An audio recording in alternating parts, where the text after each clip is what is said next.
संवाद लाइव।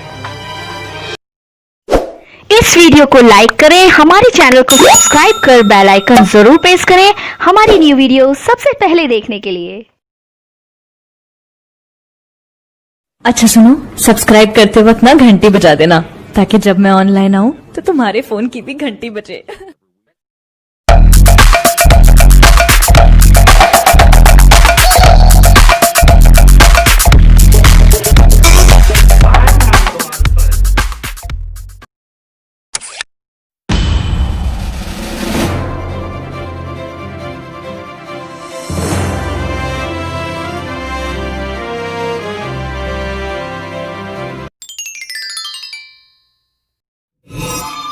आज हम कक्षा 9 क्षितिज भाग 1 के गद्य खंड से राहुल सांकृत्यायन जी के यात्रा वृत्तांत लहासा की ओर का अध्ययन करेंगे। तो आइए पहले लेखक परिचय करते हैं। राहुल सांकृत्यायन का जन्म सन 1893 में उनके ननिहाल गांव, ननिहाल नाना के घर, पदहा जिला आजमगढ़ उत्तर प्रदेश में हुआ। उनका पैतृक गांव कनेला था। उनका मूल नाम केदार पांडे था। उनकी शिक्षा काशी, आगरा और लाहौर में हुई। सन 1930 में उन्होंने श्रीलंका जाकर बौद्ध धर्म ग्रहण कर लिया। तब से उनका नाम राहुल सांकृत्यायन हो गया। राहुल जी पाली, प्राकृत, अपभ्रंश, तिब्बती, चीनी, जापानी, रूसी सहित अनेक भाषाओं के जानकार थे। उन्हें महापंडित कहा जाता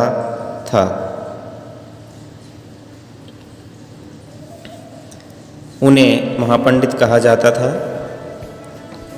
सन 1963 में उनका देहांत हो गया।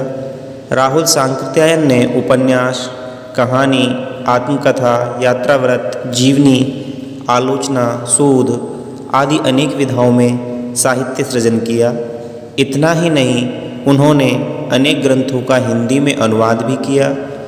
मेरी जीवन यात्रा 6 भागों में, दर्शन दिग्दर्शन, 22वीं सदी, वोल्गा से गंगा, भागो नहीं दुनिया को बदलो, दिमागी गुलामी, घुमक्कड़ शास्त्र उनकी प्रमुख कृतियां हैं। साहित्य के अलावा दर्शन, राजनीति, धर्म, इतिहास, विज्ञान आदि विभिन्न विषयों पर राहुल जी द्वारा रचित पुस्तकों की संख्या लगभग 150 है। राहुल जी ने बहुत सी लुप्तप्राय सामग्री का उद्धार कर अत्यंत महत्वपूर्ण कार्य किया है। जो सामग्री लुप्त थी उसको इन्होंने खोजा है। यात्राव्रत लेखन में राहुल जी का स्थान अन्यतम है। अन्यतम अर्थात इनके समान कोई दूसरा नहीं है। उन्होंने घुमक्कड़ी का शास्त्र रचा और उससे होने वाले लाभों का विस्तार से वर्णन करते हुए मंजिल के स्थान पर यात्रा को ही घुमक्कड़ का उद्देश्य बताया।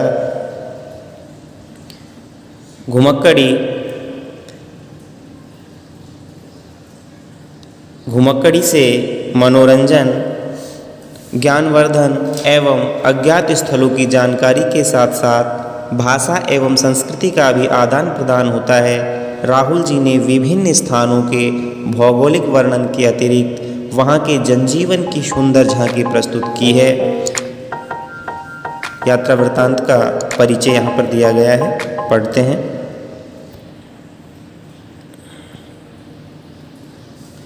संकलित अंश राहुल जी की प्रथम तिब्बत यात्रा से लिया गया है, जो उन्होंने सन 1929 से 1930 में नेपाल के रास्ते की थी। पहली जो तिब्बत यात्रा थी राहुल जी की, वहाँ से ये अंश लिया गया है। उस समय भारतीयों को तिब्बत यात्रा की अनुमति नहीं थी, इसलिए उन्होंने यह यात्रा एक भिखमंगे के छद्म वेश में की थी। छद्म छुपा हुआ जो वेश है, भिखारी का वेश धारण करके इसमें तिब्बत की राजधानी ल्हासा की ओर जाने वाले दुर्गम रास्तों का वर्णन उन्होंने बहुत ही रोचक शैली में किया है। इस यात्रा वृत्तांत से हमें उस समय के तिब्बती समाज के बारे में भी जानकारी मिलती है। तो ल्हासा की ओर वह नेपाल से तिब्बत जाने का मुख्य रास्ता है। फरी कलिम्पोंग का रास्ता जब नहीं खुला था तो नेपाल ही नहीं हिंदुस्तान की भी चीज़ें इसी रास्ते से तिब्बत जाया करती थी। यह व्यापारिक ही नहीं सैनिक रास्ता भी था। इसीलिए जगह जगह फौजी चौकियां और किले बने हुए हैं जिनमें कभी चीनी सेना पलटन सेना को बोलते हैं रहा करती थी। आजकल बहुत से फौजी मकान गिर चुके हैं। दुर्ग के किसी भाग में जहां किसानों ने अपना बसेरा बना लिया है, रहने की जगह बना ली है, वहां घर कुछ आबाद दिखाई पड़ते हैं। ऐसा ही परित्यक्त एक चीनी किला था। परित्यक्त त्यागा हुआ चीनी किला था। हम वहाँ चाय पीने के लिए ठहरे। तिब्बत में यात्रियों के लिए बहुत सी तकलीफ़ें भी हैं और कुछ आराम की बात भी। वहाँ जाति पाति छुआछूत का सवाल ही नहीं है और न औरतें पर्दा ही करती हैं, पर्दा घूंघट। बहुत निम्न श्रेणी के भिखमंगों को लोग चोरी के डर से घर के भीतर नहीं आने देते। जो बहुत ही निम्न श्रेणी के चोर हैं, भिखमंगे हैं, उनको लोग घरों के भीतर नहीं आने देते। अन्यथा नहीं तो आप बिल्कुल घर के भीतर चले जा सकते हैं, चाहे आप बिल्कुल अपरिचित हों, अनजान हों, तब भी घर की बहू या सासू को अपनी झोली में से चाय दे सकते हैं, अर्थात चाय की पत्तियां दे सकते हैं। वह आपके लिए उसे पका देगी। मक्खन और सोडा नमक दे दीजिए। वह चाय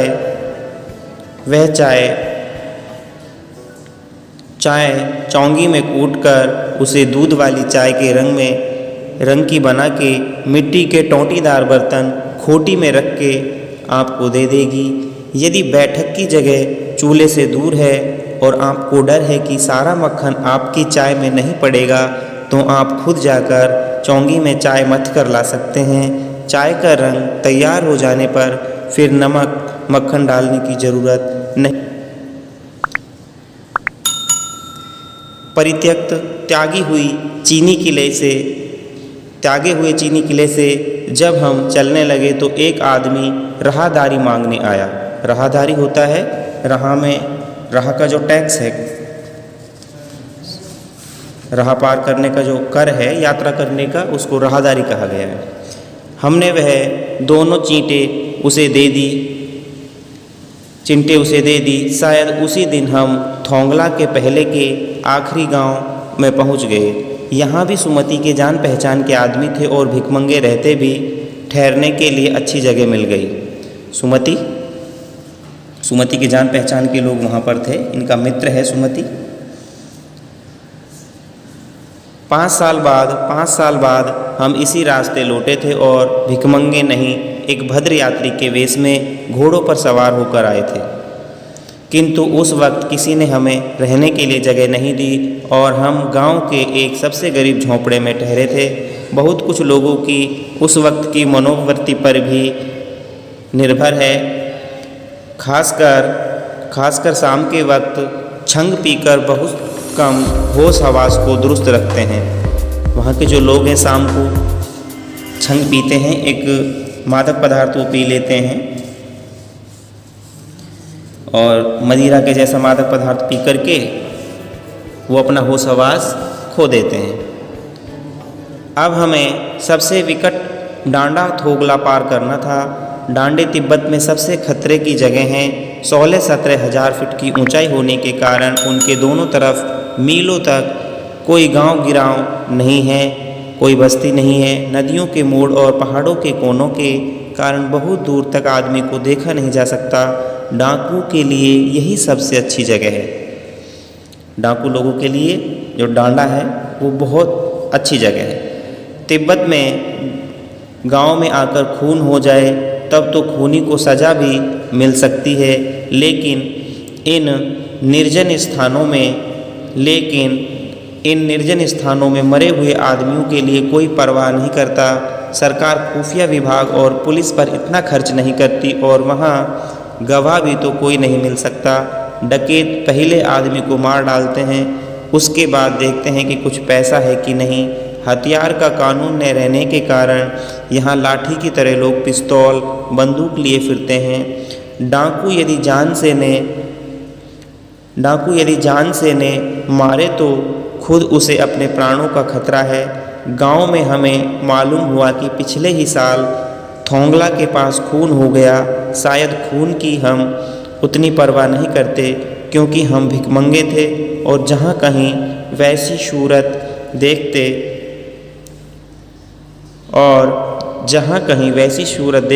टोपी उतार, जीभ निकाल, कुची कुची अर्थात दया दया एक पैसा कहते भीख मांगने लगते।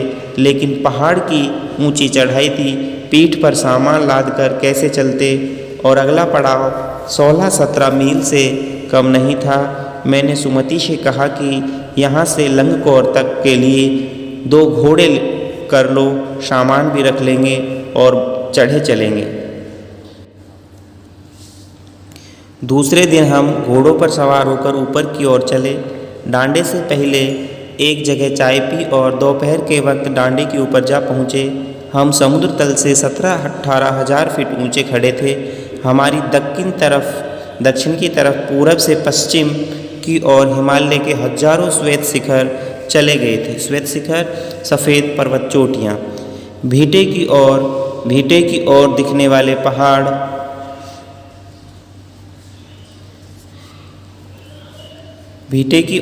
वाले पहाड़ बिल्कुल नंगे थे। न वहाँ बर्फ़ की सफ़ेदी थी न किसी तरह की हरियाली। उत्तर की तरफ बहुत कम बर्फ़ वाली चोटियाँ दिखाई पड़ती थी। सर्वोच्च स्थान पर डांडे के देवता का स्थान था जो पत्थरों के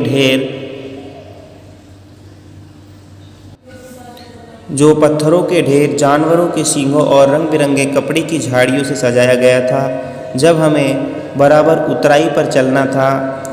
उतार की तरफ चलना था। चढ़ाई तो कुछ दूर थोड़ी मुश्किल थी लेकिन उतराई बिल्कुल नहीं। शायद 2-1 और सवार साथी हमारे साथ चल रहे थे।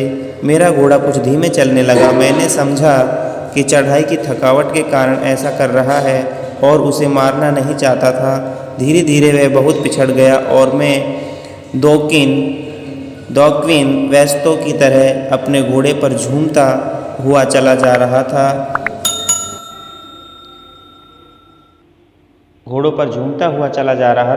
जान नहीं पड़ता था कि घोड़ा आगे जा रहा है या पीछे। जब मैं जोर देने लगा तो वह और सुस्त पड़ जाता। एक जगह 2 रास्ते फूट रहे थे। मैं बाएं का रास्ता ले 1.5 मील चला गया। आगे एक घर में पहुंचने से पता लगा कि लंगकोर का रास्ता दाहिने वाला था। फिर लौटकर उसी को पकड़ा। 4-5 बजे के करीब में गांव से मील भर की दूरी पर था। 1 मील में 1.5 किलोमीटर की दूरी होती है। तो सुमति इंतजार करते हुए मिले। मंगोलों का मुंह वैसे ही लाल होता है और अब तो वह पूरे गुस्से में थे। सुमति जो था वो मंगोल बौद्ध भिक्षु था, एक मंगोल जाति का बौद्ध भिक्षु था। तो यहाँ उन्होंने कटाक्ष किया है सांस्कृत्यायन जी ने, राहुल जी ने, कि मंगोलों का मुंह वैसे ही लाल होता है और अब तो वह पूरे गुस्से में थे। उन्होंने कहा, मैंने 2 टोकरी कंडे फूंक डाले, अर्थात 2 टोकरी जो गोबर के कंडे हैं वो फूंक डाले, जला डाले। 3-3 बार चाय को गर्म किया। मैंने बहुत नरमी से जवाब दिया, लेकिन मेरा कसूर नहीं है मित्र, देख नहीं रहे हो कैसा घोड़ा मुझे मिला है। मैं तो रात तक पहुंचने की उम्मीद रखता था। खैर, सुमिति को जितनी जल्दी गुस्सा आता था उतनी ही जल्दी वह ठंडा भी हो जाता था। लंगकोर में वह एक अच्छी जगह पर ठहरे जहाँ भी उनके अच्छे यजमान थे। पहले चाय सत्तू खा लिया, रात को गर्मा गर्म थुक्पा पी लिया। थुक्पा एक पेय पदार्थ होता है।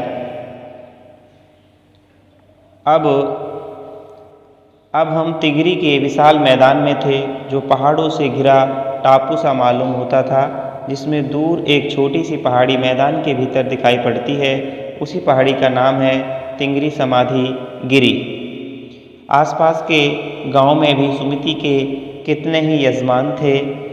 यजमान मेहमान कपड़े की पतली पतली चीरी बत्तियों के गंडे खत्म नहीं हो सकते थे।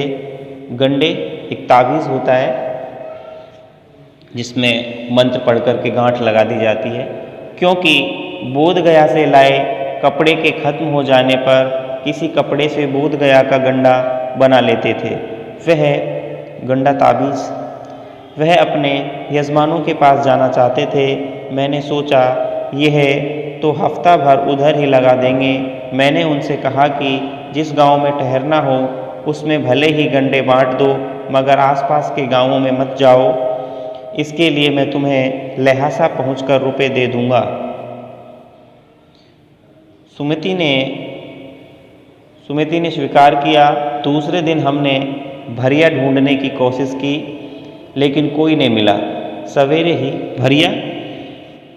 भरिया होता है जो सामान को, बोझ को उठा ले, भार को वहन करे।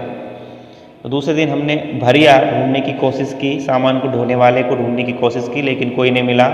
सवेरे ही चल दिए होते तो अच्छा था, लेकिन अब 10-11 बजे की जो धूप है उसमें चलना पड़ रहा था। तिब्बत की धूप भी बहुत कड़ी मालूम होती है। यद्यपि थोड़े से भी मोटे कपड़े से सिर को ढांक लें तो गर्मी खत्म हो जाती है। आप 2 बजे सूरज की ओर मुँह करके चल रहे हैं। ललाट धूप से जल रहा है और पीछे का कंधा बर्फ हो रहा है, ठंडा पड़ रहा है। फिर हमने पीठ पर अपनी अपनी चीज़ें लादी, डंडा हाथ में लिया और चल पड़े। यद्यपि सुमिति के परिचित तिंगरी में भी थे, लेकिन वह एक और यजमान से मिलना चाहते थे। इसलिए आदमी मिलने का बहाना कर सेकर विहार की ओर चलने के लिए कहा। तिब्बत की ज़मीन बहुत अधिक छोटे बड़े जागीरदारों में बटी है। इन जागीरों का बहुत ज़्यादा हिस्सा मठों विहारों के हाथ में है। अपनी अपनी जागीर में हर एक जागीरदार कुछ खेती खुद भी करता है, जिसके लिए मजदूर बेगार में मिल जाते हैं, बेगार मुफ्त में मिल जाते हैं। खेती का इंतजाम देखने के लिए वहाँ कोई भिक्षु भेजा जाता है, बौद्ध भिक्षु, जो जागीर के आदमियों के लिए राजा से कम नहीं होता। सेकर की खेती के मुखिया भिक्षु नमसे बड़े भद्र पुरुष थे। वे बहुत प्रेम से मिले। हालांकि उस वक्त मेरा भेष ऐसा नहीं था कि उन्हें कुछ भी ख्याल करना चाहिए था। यहाँ एक अच्छा मंदिर था जिसमें कंजूर अर्थात बुद्ध वचन अनुवाद की हस्तलिखित 103 पोथियाँ रखी हुई थी। मेरा आसन भी वहीं लगा। वह बड़े मोटे कागज पर अच्छे अक्षरों में लिखी हुई थी। एक एक पोथी 15-15 सेर से अर्थात 15-15 किलो से कम नहीं रही होगी। सुमति ने फिर आसपास अपने यजमानों के पास जाने के बारे में पूछा। मैं अब पुस्तकों के भीतर था, अर्थात लेखक जो है किताबें पढ़ने में मशगूल हो गया, व्यस्त हो गया। इसलिए मैंने उन्हें जाने के लिए कह दिया। दूसरे दिन वह गए। मैंने समझा था 2-3 दिन लगेंगे, लेकिन वह उसी दिन दोपहर बाद चले आए। तिंगरी गांव वहां से बहुत दूर नहीं था। हमने अपना अपना सामान पीठ पर उठाया और भिक्षु नमसे से विदाई लेकर चल पड़े। यहाँ यात्रा वृत्तांत पूर्ण होता है। अब हम प्रश्नाभ्यास करेंगे। तो आइए, पहला प्रश्न है, थोंगला के पहले के आखिरी गांव पहुंचने पर भिखमंगे के वेश में होने के बावजूद लेखक को ठहरने के लिए उचित स्थान मिला, जबकि दूसरी यात्रा के समय भद्रवेश में भी उन्हें उचित स्थान नहीं दिला सका। क्यों? इसके पीछे कारण है, तिब्बत में जो मार्ग थे वो यात्रियों के लिए एक जैसी व्यवस्थाएं नहीं उपलब्ध कराते थे। वहाँ जान पहचान के आधार पर ठहरने की उचित व्यवस्था थी। जान पहचान वालों को स्थान मिल जाता था। बिना जान पहचान के यात्रियों को भटकना पड़ता था। जिनकी जान पहचान नहीं होती थी उनको भटकना पड़ता था। और क्या था, तिब्बत के जो लोग थे वो शाम को छग पी लिया करते थे, शराब जैसा मादक पदार्थ पी लिया करते थे और तब वे यात्रियों की सुविधा का ध्यान रखना भूल जाते थे। इसलिए जाते समय तो सुमति के परिचितों के कारण भिखारी के वेश में होने के बावजूद उनको ठहरने की अच्छी जगह मिल गई, लेकिन लौटते समय भद्रवेश अच्छी वेशभूषा होने पर भी उनको उचित स्थान ठहरने के लिए नहीं मिल पाया। ये कारण थे। दूसरा प्रश्न, उस समय के तिब्बत में हथियार का कानून न रहने के कारण यात्रियों को किस प्रकार का भय बना रहता था। देखो, सन 1929 और 30 का जो तिब्बत था उसमें हथियार रखने के विषय में कोई कानून नहीं था। लोग खुलेआम पिस्तौल, बंदूक आदि रखते थे। वहाँ अनेक निर्जन स्थान थे, ऐसी जगह थी जहाँ लोग रहते ही नहीं थे, सुनसान जगह थी जहाँ पुलिस का भी प्रबंध नहीं था, ना कोई खुफिया विभाग काम करता था।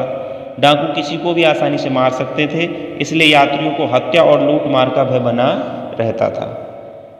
तीसरा प्रश्न देखते हैं, लेखक लंगकोर के मार्ग में अपने साथियों से किस कारण पिछड़ गया। दो कारण महत्वपूर्ण थे। एक तो उनका जो घोड़ा था वो बहुत धीमे धीमे चल रहा था, दूसरा लेखक रास्ता भूल गए थे। 1-1.5 मील वो गलत रास्ते पर चल पड़े और उन्हें वापस लौटकर आना पड़ा। चौथा प्रश्न देखते हैं, लेखक ने शेखर विहार में सुमति को उनके यजमानों के पास जाने से रोका, परंतु दूसरी बार रोकने का प्रयास क्यों नहीं किया। बहुत अच्छा प्रश्न। देखो, लेखक ने सुमति को पहली बार यजमानों के पास जाने से इसलिए रोका जिससे कि वे वहाँ जाकर ज़्यादा समय ना लगाए, जल्दी से लौट आए। इससे लेखक को 1 सप्ताह वहाँ ठहरने का जो इंतजार था वो करना पड़ता। दूसरी बार लेखक को वहाँ के मंदिर में जो अनेक मूल्यवान हस्तलिखित पुस्तकें मिल गई थी और वह उनमें मशगूल था, उनको पढ़ने में व्यस्त हो गया था, उनको पढ़ना चाहता था, इसलिए उसने सुमति को यजमानों के पास जाने की अनुमति दे दी, किताबें पढ़ने के कारण। पांचवा प्रश्न देखते हैं, अपनी यात्रा के दौरान लेखक को किन किन कठिनाइयों का सामना करना पड़ा। तिब्बत यात्रा के दौरान लेखक को कई परेशानियों का सामना करना पड़ा था। पहली बार तो उनको डांडा थोगला पार करते समय विकट परेशानी का सामना करना पड़ा। इस मार्ग पर डकैतों के भय और भिखमंगों का वेश धारण करना पड़ा भय के कारण, और यहीं से लंगकोर जाने वाले मार्ग पर वे गलती से मार्ग भी भटक गए थे। दूसरी बार उनको तिगरी के विशाल मैदान में बहुत तेज धूप के कारण भी परेशानी उठानी पड़ी थी।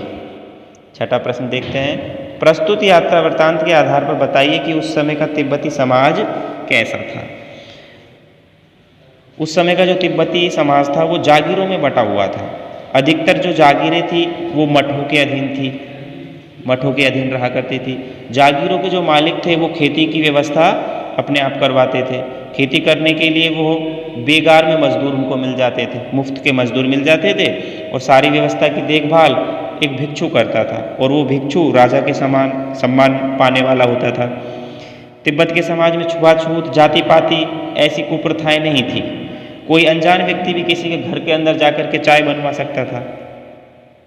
वो अपनी झोली से चाय की पत्ती दे करके औरतों से चाय बनवा सकता था, और केवल वहाँ पर निम्न श्रेणी के जो भिखमंगे थे उनको लोग चोरी के डर से घरों में नहीं घुसने दिया करते थे।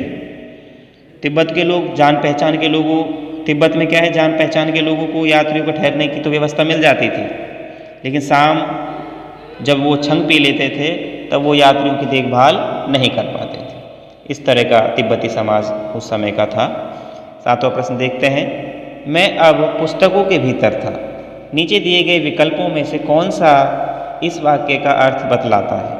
लेखक पुस्तकें पढ़ने में रम गया, लेखक पुस्तकों में शेल्फ के भीतर चला गया, लेखक के चारों ओर पुस्तकें थी, पुस्तक में लेखक का परिचय और चित्र छपा था। पहला क्या इसका आंसर है, लेखक पुस्तकें पढ़ने में रम गया था।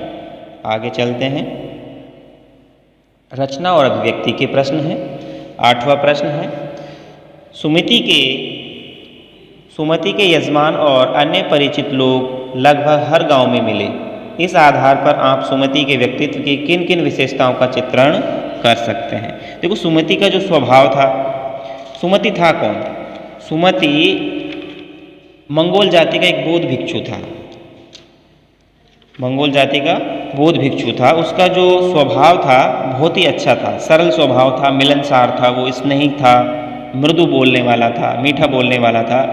कभी कभी उसे क्रोध आता था लेकिन शीघ्र ही उसका क्रोध भी शांत हो जाता था, ऐसा बताया गया है पाठ में। इसी कारण उसका जो परिचय था, वो सम्मान था, वो महत्वपूर्ण था। सुमति के जो हर गांव में उनके परिचित लोग मिल जाते थे, तो यही इन्हीं विशेषताओं के कारण उनके जो परिचित लोग हैं वो मिल जाते थे। तिब्बत के तिंगरी प्रदेश में अधिकतर गांवों में उसके जान पहचान वाले थे। वहाँ उनके यहाँ धर्मगुरु के रूप में भी पूजनीय थे। आदरपूर्वक वो घरों में स्थान पाते थे। वह सबको बोध गया का जो गंडा है, ताबीज़ है, वो देते थे। लोग गंडे को पाकर बहुत प्रसन्न अनुभव करते थे। ये उनकी बड़ी विशेषता थी। आगे 9वां प्रश्न देखते हैं। हालांकि उस वक्त मेरा भेष ऐसा नहीं था कि उन्हें कुछ भी ख्याल करना चाहिए था। उक्त कथन के अनुसार हमारे आचार व्यवहार के तरीके वेशभूषा के आधार पर तय होते हैं। आपकी समझ से यह उचित है अथवा अनुचित, विचार व्यक्त कीजिए। रचना और अभिव्यक्ति का प्रश्न है, तो आप विचार कीजिए इसमें। हमारे विचार से तो ये जो व्यवहार है इस तरह का, ये ठीक नहीं है। सच तो ये है कि लोग आचार विचार के जो तरीके हैं वेशभूषा के आधार पर तय करते हैं। हम अच्छी वेशभूषा देखकर किसी को अपना लेते हैं और गंदे कपड़े देख करके उससे दूर भागते हैं। लेखक क्या है, भिखमंगू के वेश में यात्रा कर रहा था। उसे ये आशा नहीं थी कि शेखर विहार का जो मुखिया भिक्षु है उसे सम्मान और प्रेम के साथ अपनाएगा या नहीं। अनेक संत महात्मा और भिक्षु साधारण वस्त्र पहनते हैं, किंतु वे उच्च चरित्र के व्यक्ति होते हैं तथा सम्माननीय भी होते हैं। फिर भी ये बात सच है कि वेशभूषा से मनुष्य की पहचान होती है, पर हम किसी का भी असर वेशभूषा के कारण ही, हम पर यदि किसी का असर पड़ता है तो वो वेशभूषा के कारण ही पड़ता है। उसी के कारण हम भले और बुरे की पहचान करते हैं। आगे 10वां प्रश्न है। यात्रा वृत्तांत के आधार पर तिब्बत की भौगोलिक स्थिति का शब्द चित्र प्रस्तुत करें। वहाँ की स्थिति आपके राज्य शहर से किस प्रकार भिन्न है, तो आप खुद रचना और अभिव्यक्त कीजिए अपने कौशल से। आपको करना है ये प्रश्न, 11वें और 12वें प्रश्न दोनों आपको करने हैं, इन्हें आप कीजिए। इस वीडियो को अपने दोस्तों के साथ जरूर शेयर कीजिएगा और इस वीडियो में कमेंट करके हमें लाजमी तौर पर बताइएगा कि आने वाले वक्त में आप किस तरह की वीडियोस देखना पसंद करते हैं। और अगर आपने अभी तक हमारा चैनल सब्सक्राइब नहीं किया तो फौरन सब्सक्राइब कीजिए, साथ ही बेल आइकॉन पर क्लिक करें ताकि मजीद आने वाली वीडियो जहां वक्तन फवक्तन आपके लिए इस चैनल पर अपलोड करते हैं वो आपको वक्त पर मिलती रहे और आप उनसे मुस्तफीद होते रहें। अगली वीडियो तक हमें दीजिए इजाजत, अपना ख्याल रखिएगा। ताज़ा तरीन अपलोड्स की नोटिफिकेशन हासिल करने के लिए हमारे चैनल को सब्सक्राइब करें और साथ में दिए गए घंटी के निशान को दबाना ना भूलें।